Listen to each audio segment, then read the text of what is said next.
Hi friends, మేము పెట్టే interesting videos కోసం ఇప్పుడే మా ఛానల్ని సబ్స్క్రైబ్ చేసి పక్కనే ఉన్న గంట సింబల్ని యాక్టివేట్ చేసుకోండి. అలా చేయడం వల్ల మేము పెట్టే ప్రతి వీడియో నోటిఫికేషన్ మీ వరకు ఈజీగా వచ్చేస్తుంది. ఇక లేట్ చేయకుండా వీడియోలో ఏం జరుగుతుందో చూసేయండి. ఇకపోతే రూప మెడలో ఉన్న తాళిని తీసేస్తే తప్ప నేను రాజుని ఎలా పెళ్లి చేసుకోగలను అంకుల్? విడాకుల మీద పేపర్ల మీద సంతకం పెట్టిస్తే ఒక సగం బాధ తీరిపోతుంది. కానీ మిగతా సగం బాధ తీరాలి అంటే రూప మెడలో ఉన్న తాళిని తెంచేయడమే దీనికి పరిష్కారం అని చెప్పి శ్వేత ఇక రూప మెడలో ఉన్న తాళిని పట్టుకోబోతూ ఉంటే, ఆ తాళిని పట్టుకొని లాగబోతూ ఉంటే విరూపాక్షి వచ్చి ఒక్కసారిగా రూప నా కూతురు మెడలో తాళిని తెంచడానికి నువ్వెవరు అని చెప్పి విరూపాక్షి ఇక శ్వేత చంప పగలగొట్టడంతో అక్కడున్న అందరూ కూడా షాక్ అయిపోతారు. రాజు చాలా సంతోషపడుతూ ఉంటాడు. మరి నిజంగా విరూపాక్షి రూప తన కూతురు మెడలో తాళిని తెంచే ధైర్యం నీకెక్కడిది అని చెప్పి మరి శ్వేతకి ఎదురు తిరిగి శ్వేత చంప పగలగొట్టబోతుందా? మరి దానికి ప్రతాప్ ఏం చేయబోతున్నాడు? ఈ రోజుతో విజయాంబిక గుట్టు బయటపడబోతుందా? నిజంగా ఏం జరుగుతుంది తెలుసుకోవాలి అంటే ఈ వీడియో చివరి వరకు చూడండి ఫ్రెండ్స్. నచ్చితే ఒక లైక్ చేయడం మర్చిపోకండి. ఇక లేట్ చేయకుండా వీడియోలో ఏం జరుగుతుందో చూసేయండి. రూప ఇక రాజుకి ఫోన్ చేస్తుంది.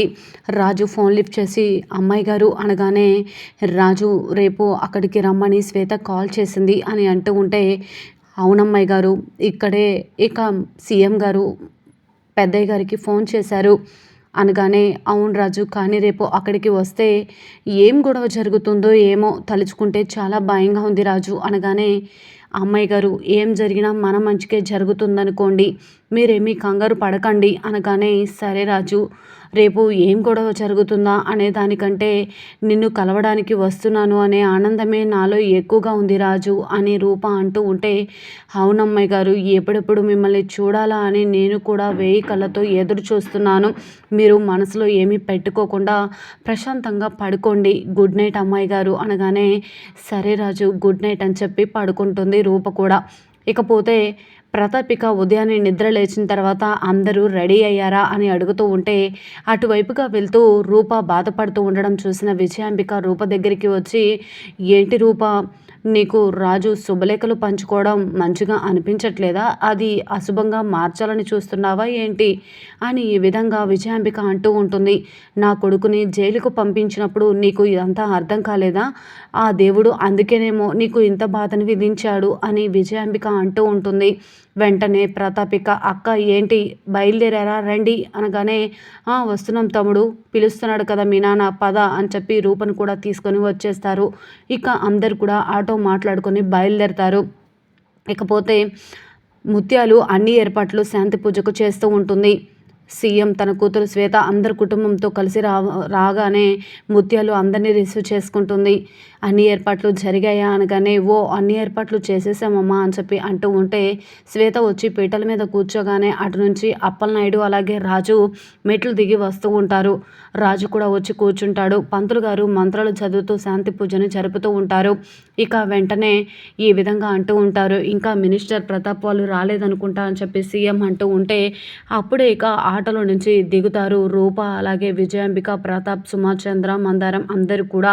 అది చూసిన వెంటనే ఇక శ్వేత అలానే చూస్తూ ఉంటుంది. రాజు మాత్రం రూప వైపు చూస్తూ ఉంటాడు. అందరూ కూడా వచ్చేస్తారు. రాజు ఎదురుగా నించుంటుంది రూప. ఇకపోతే పూజ జరుగుతూ ఉంది కదమ్మా, జాతకాల్లో ఎటువంటి లోపాలు లేవు అని అంటూ ఉంటే, పంతులు గారు జాతకాల్లో ఎటువంటి లోపాలు లేవు, కానీ గ్రహాలు మా చుట్టూనే తిరుగుతూ ఉన్నాయి, మాకు ఎప్పుడు కూడా హాని చేయాలని చూస్తూనే ఉన్నాయి, అది మనుషుల రీత్యా అవ్వచ్చు గ్రహాల రీత్యా అవ్వచ్చు అని శ్వేత మాత్రం రూపని ఉద్దేశించి అంటున్న మాటలు విని రాజు బాధపడుతూ ఉంటాడు. ఇకపోతే విజయాంబిక రూపనే అంటుంది అన్నట్లుగా రూప వైపు చూస్తూ ఉంటుంది. వెంటనే ఇక శుభలేఖ అంటే లగ్నపత్రిక రాపించుకుందామని పంతులు గారు అంటూ ఉంటే, ఇప్పుడే వద్దు పంతులు గారు అని శ్వేత అనగానే అక్కడున్న అందరూ కూడా షాక్ అయిపోతారు. అదేంటమ్మా లగ్నపత్రిక రాపిస్తాము అంటే వద్దంటున్నావేంటి అనగానే, అది రాపించే ముందు నాకు కొన్ని డౌట్స్ ఉన్నాయి అత్తయ్య, అవి తీర్చుకోవాలి అని ముత్యాలతో శ్వేత అంటూ ఉంటుంది. వెంటనే ఇక శ్వేత ప్రతాప్ దగ్గరికి వెళ్ళి అంకుల్ లగ్న పత్రిక రాపించే ముందు మీరు నాకు కొంచెం హెల్ప్ చేయాలి అనగానే చెప్పమ్మా చెప్పాను కదా నా కుటుంబం వల్ల కానీ నా కూతురు వల్ల కానీ మీ పెళ్ళి ఆగిపోదని అనగానే మీ మాటల మీద నాకు నమ్మకం లేదు అంకుల్ మీరు మాట ఇచ్చిన తర్వాతే రూప రాజుతో పెళ్లిపీటలెక్కింది అలాంటప్పుడు మిమ్మల్ని ఎలా నమ్మమంటారు అనగానే అయినా అసలు ముందు మీరు రూపకి రాజుకి త్వరగా విడాకులు వచ్చే మార్గం చూడండి అంకుల్ అని చెప్పి అంటూ ఉంటే విజయాంబిక వచ్చి అసలు వాళ్ళిద్దరికీ పెళ్లి జరిగినట్టు ఆధారాలు లేవు అలాంటప్పుడు విడాకులు ఎలా ఇస్తారమ్మా శ్వేత అనగానే అది కాదంటే రూప ప్రవర్తన చూస్తే అలా లేదే ఆ రోజు పార్టీలో తను తాగి తన మెడలో ఉన్న తాళిని బయటకు తీయడం ఇది నా తాళి రాజు నాకు మెడలో కట్టిన తాళి అని చెప్పి చూపించడం ఇదంతా గుర్తుపెట్టుకున్న శ్వేత మొత్తం ప్రతాప్కి తెలియజేయడంతో ఏంటి రూప ఇంకా నీ మెడలో తాళి ఉందా అని చెప్పి విజయాంబిక అంటూ ఉంటుంది. అంటే ఇంట్లో కూడా తెలియకుండా తాళి మెయింటైన్ చేస్తుంది అంటే ఆలోచించాల్సిన విషయమే అని శ్వేత అంటూ ఉండగా ప్రతాప్ ఇక గట్టిగా ఏంటి రూప శ్వేత చెప్పేది నిజమేనా నీ మెడలో తాళి ఉందా అనగానే ఏంటంకుల్ అలా అడుగుతున్నారు ఇంకా డౌటేనా అని చెప్పి శ్వేత ఇక రూప మెడలో ఉన్న తాళిని ఒక్కసారిగా బయటకు లాగేస్తుంది. ఈలోపు అప్పలనాయుడు ఇక ఎలాగైనా విరూపాక్షికి విషయం చెప్పేయాలని విరూపాక్షి అయితేనే రాజు రూపల బంధాన్ని నిలబెట్టగలుగుతుందని ఆలోచించి విరూపాక్షికి ఫోన్ చేస్తాడు. చెప్పు అప్పలనాయుడు అనగానే అమ్మగారు ఇక్కడ ఘోరం జరిగిపోతున్నది అనగానే ఒక్కసారిగా షాక్ అయిపోతుంది. ఏంటి అప్పలనాయుడు ఏం మాట్లాడుతున్నావు నువ్వు అనగానే అవునమ్మగారు మీరు చేసిన పెళ్ళి 3 నెలల ముచ్చటగా మిగిలిపోతుందేమోనని భయంగా ఉంది. ఈరోజు శాంతి పూజ అలాగే లగ్న పత్రికకు ఏర్పాట్లు జరుగుతున్నాయి.